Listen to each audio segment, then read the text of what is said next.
যুবক তুমি জেনে রাখো, রাসূল সাল্লাল্লাহু আলাইহি সাল্লাম বলছে, এই পৃথিবীর সবচাইতে বড় অপরাধ আল্লাহর সাথে কাউকে অংশীদারিত্ব করা, আল্লাহর সাথে কাউকে শিরিক করা, এবং তারপরে সবচাইতে বড় অপরাধ হচ্ছে নিজের বাবা এবং মায়ের অবাধ্য হওয়া। হ্যাঁ, তোমাকেই বলছি, তোমার ওই কৃষক বাবা যে তোমাকে পড়াশোনা করিয়ে ডাক্তার বানিয়েছে, ইঞ্জিনিয়ার বানিয়েছে, যার যৌবন শেষ করে বিদেশে কাটিয়ে তোমার অন্ন আহার বস্ত্রের ব্যবস্থা করেছে, তোমার মায়ের ইজ্জত যে রক্ষা করেছে, তোমার ওই বাপটার কথা বলছে আল্লাহ। তোমার ওই মা, যে মা হাত না ধুয়ে তোমাকে এখন খেতে দেয় আগের মতো করে, যেমন আগে দিত।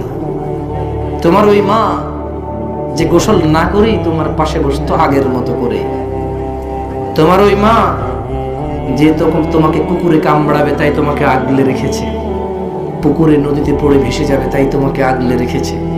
তোমার ওই মা ক্ষুধার যন্ত্রণায় তুমি কাঁদতে দৌড়ে গিয়ে দুধ খাইয়েছে। তোমার ওই মা লজ্জা পেয়েছিল, অলরেডি তোমার 4টা ভাই বোন আছো, তোমরা অভাবের সংসার, তুমি তোমার মায়ের পেটে এসেছিলে, তোমার মা লজ্জায় আঁচল দিয়ে পেট ঢেকেছিল। তোমার দাদি শুনলে, এই এখানে তো কথা কিসের?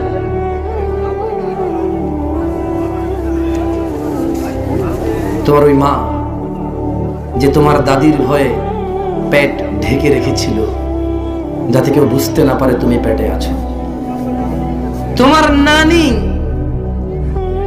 তোমার মায়ের চাচি, জেঠি সবাই বলেছিল, জুলাইখা আমি একটা ডাক্তার চিনি, 3 দিন ওষুধ খেলে চলবে, তোর এই পেট উঁচু থেকে নিচু হয়ে যাবে, তোর এই গর্ভপাত হয়ে যাবে, তুই সর্বনাশ থেকে বেঁচে যাবি, অভাবের সংসার আরেকটাকে কোথা থেকে খাওয়াবি।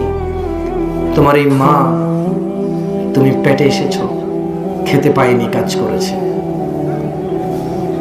তোমাকে প্রসব করেছে। ওই মা যার কথা শুনে তুমি ভ্রুক্ষেপ করো না, যে তোমাকে কিছু বললে তুমি মর্যাদা দাও না, যে তোমাকে না করলে শোনো না, আদেশ করলে মানো না। তোমার রাসূল মুহাম্মদ সাল্লাল্লাহু আলাইহি ওয়াসাল্লাম বলছেন, পৃথিবীর সবচেয়ে বড় অপরাধ আল্লাহর সাথে শিরক করা, ও উকুকুল ওয়ালিদাইন, নিজ বাবা এবং মায়ের অবাধ্য হওয়া। ভেবে নাও যুবক, পিতামাতার সাথে কোন ব্যবহার করছো। যুবক তো যুবক, বৃদ্ধ মানুষও বাপ মাকে ভাগ করে ফেলেছে, বলেছে কি করব আমরা 3 ভাই, আমি তো পারি না, ছেলে মেয়েকে পড়াশোনা করিয়ে তো আর হয় না, কোথা থেকে দেব।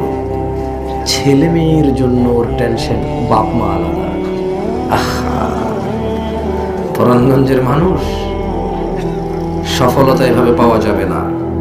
শোনো, তোমার রাসূলকে কি ভালোবাসো?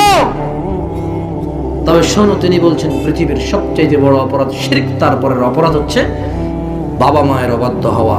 তারপর তিনি বলেন, ওয়াজালাসা ওয়া কানা মুত্তাকিয়ান ফাকাল আলা ওয়া কাউলুজ জুর, তিনি হেলান দিয়ে বসেছিলেন, শিরকের কথা বলেছেন যে শিরক বড় অপরাধ, হেলান অবস্থায়। তিনি বলেছেন পিতামাতার সাথে অন্যায় সবচেয়ে বড় অপরাধ, হেলান দেওয়া অবস্থায়। তারপর তিনি হেলান থেকে উঠে গেলেন, উঠে বললেন, ওয়া কাউলুজ জুর, মিথ্যা সাক্ষ্য দেওয়া সবচেয়ে বড় অপরাধ, মিথ্যা সাক্ষ্য দেওয়া সবচেয়ে বড় অপরাধ, মিথ্যা সাক্ষ্য দেওয়া সবচেয়ে বড় অপরাধ। তোমার মিথ্যা সাক্ষীর কারণে অমুকের স্ত্রীর ঘর ভেঙে গেছে, শুধু একটা মিথ্যা সাক্ষী দিলে যে অমুকের ঘরে অমুক ঢুকেছে, তুমি ধরতেই এই সময় বেরিয়ে চলে গেছে, আর পাওয়া যাচ্ছে না। তুমি আবার এলাকার একটা প্রভাবশালী মানুষও বটে, তোমার কথা কে ফেলে বলো। তোমার মিথ্যে সাক্ষীর কারণে একটা মেয়ে দুশ্চরিত্র প্রমাণ হয়ে একটা লম্পটের কাছে বিয়ে বসে যেতে হলো। তোমার মিথ্যে সাক্ষীর কারণে একটা মদখোরের বিচার থেমে গেল, সে মুক্ত হয়ে গেল। তোমার মিথ্যা সাক্ষীর কারণে একটা মেয়ে ধর্ষিত হওয়ার পরেও তার অধিকার ফিরে পায়নি, মুক্ত হয়ে গেল অপরাধী ধর্ষক। তোমার মিথ্যে সাক্ষীর কারণে, তোমার মিথ্যে সাক্ষীর কারণে অন্যের সর্বস্ব লুটে গেল। শুধু তুমি বলেছো না, ও তো আমার সাথে ছিল, আরে ওর, আমি তো আমাদের বাসায় ছিলাম না, আব্বা আমাদের বাসায় ছিল না, ব্যাস অন্যের সর্বস্ব লুটে গেল, ও মাপ পেয়ে গেল। বুঝেছো? রাসূল সাল্লাল্লাহু আলাইহি ওয়াসাল্লাম এভাবে হেলান দেওয়া অবস্থা থেকে, এভাবে হেলান থেকে উঠে বললেন, ওয়াকাউলুজ জুর, মিথ্যা সাক্ষ্য দেওয়া থেকে বিরত থাকো। ক্বালা ফামা যালা ইউকাররিরু লাইতাহু সাকাত। সাহাবারা বলেন আল্লাহর রাসূল বলতেইছেন, আমরা সবাই মনে করলাম ওহো আল্লাহর নবী যদি এবার একটু চুপ করতো। তিনি বলছেন ওয়াকাউলুজ জুর ওয়াকাউলুজ জুর ওয়াকাউলু আলা ওয়াকাউলুজ জুর আলা ওয়াকাউলুজ জুর আলা ওয়াকাউলুজ জুর, মিথ্যা সাক্ষী থেকে বিরত থাকো, মিথ্যা সাক্ষী থেকে বিরত থাকো, মিথ্যা সাক্ষী থেকে বিরত থাকো। তিনি বলছেন। সাহাবারা বলল উফ, যদি তিনি এবার চুপ করতেন, যদি তিনি এবার একটু শান্ত হতেন, যদি তিনি এবার একটু নীরব হতেন। বুঝেছো না বুঝুনি? মিথ্যা সাক্ষী প্রচুর আছে গ্রাম অঞ্চলে, সবচেয়ে বেশি মিথ্যা সাক্ষী হচ্ছে গ্রামে, সবচেয়ে মিথ্যা সাক্ষী গ্রামে। শহরে তো পাওয়া যায় না, একটা দুটো কিনে নিয়ে যায়। জজ কোর্টে গেলে, ওকালতি করতে গেলে, হাইকোর্টে গেলে মিথ্যা সাক্ষী একটা দুটো পাওয়া যায়, এগুলো কিনে নিয়ে যায়। গ্রামে তো কিনেও লাগে না, খালি ওর ভাগি না ব্যাস মিথ্যা সাক্ষী দিয়ে দিবে, ওর চাচতো ভাই মিথ্যা সাক্ষী দিয়ে দিবে, ওর বোনের ছেলে, ওর বোনের মেয়ে, ওর ভাইয়ের ছেলে, ওর জেঠার ছেলে, ওর নিজের ছেলে, ওর ভাই, ওর বোন, ওর বাপ, ওর চাচা, ওর দোস্ত, ওর দোস্তের ভাই, ওর মানে খালি চিনলেই হলো মিথ্যা সাক্ষী দিয়ে দিবে। এটা হচ্ছে গ্রাম, এটা হচ্ছে গ্রাম। কি আপনারা কি মনে কষ্ট হচ্ছেন আমার কথা? বলবো কথা আপনাদের পক্ষে যাবে না তো, ওয়াজ সত্যি ওয়াজ করি আর কি আমি, ওই ওয়াজ যারা শোনে একটা লোকেরও পক্ষে যায় না। ওই যদি এরকম বলতে পারতাম সবাই সুর মিলাইতে পারতাম, কি করবো বলেন? এই অর্থ তো আমি বুঝি। আপনি বলেন আমি আপনাকে না করি না, আর না করলেও যে আপনি শুনবেন এটা আমার মনে হয় না। তো এই কাজ করার দরকার কি, যে কাজের কোনো বেনিফিট নেই। তবে আমি বালাগাল উলা বিকামালি বলি না, আমি এটা এই জন্য বলি না, দেখেন আপনি বলেন এটা আপনার ব্যাপার, আপনার কাছে এর কি অনুবাদ রয়েছে আমি জানি না। আমার কাছে এর একটা বাংলা অনুবাদ আছে যে বালাগাল উলা বিকামালিহি, যিনি সর্বোচ্চ স্তরে পৌঁছেছেন নিজের ক্ষমতায়, নিজের কামালিয়াতে। আচ্ছা, রাসূল সাল্লাল্লাহু আলাইহি ওয়াসাল্লাম মর্যাদাবান কি আল্লাহ দিয়েছে তাই নাকি নিজে নিজে হয়েছে? এই জন্য আমি বালাগাল উলা বিকামালি। এখন এর যদি অন্য কোনো বাংলা অনুবাদ আপনার কাছে থাকে আপনি বলেন, তবে এখন পর্যন্ত বালাগাল উলা বিকামালিহি এর যে বঙ্গ অনুবাদ আমার কাছে পৌঁছেছে, এর যে বাংলা অনুবাদ আমার কাছে পৌঁছেছে, আমার মনে হয় যে এটা আমার বলা উচিত নয়। কারণ রাসূল সাল্লাল্লাহু আলাইহি ওয়াসাল্লাম মিন ফাদলিল্লাহ, আল্লাহর ফজল ও করমে তিনি রাসূল, আল্লাহর ফজল ও করমে তিনি নবী, আল্লাহর ফজল ও করমে তিনি মাকামে মাহমুদ পাবে, আল্লাহর ফজল ও করমে তিনি আমাদের রাসূল হয়েছেন, আল্লাহর ফজল ও করমে তিনি শাফাআত পাবেন। কার ফজল ও করমে? নিজের কোনো ক্ষমতা নয়। কার ক্ষমতায়? কার ক্ষমতায়? এই জন্য আমি বলি না। আপনি যদি আরো সুন্দর কোনো বাক্য নিয়ে আসতে পারেন, আমি ইনশাআল্লাহ বলে গজল গিয়ে শুনিয়ে দেবো আপনাদেরকে। রাগ করিয়েন না আমার উপর। অনেকে বলে না কেন, তো বলবো কিভাবে বলেন? আমি তো বুঝতেছি কথাটা বলা যাবে না। আপনাকে যদি কেউ বলে যে আচ্ছা একটা কাজ করি, এই যুবকের মতো আপনি এখান থেকে আসুন, ওঠেন, মনোযোগ দিয়ে শুনবেন কিন্তু, ওকে?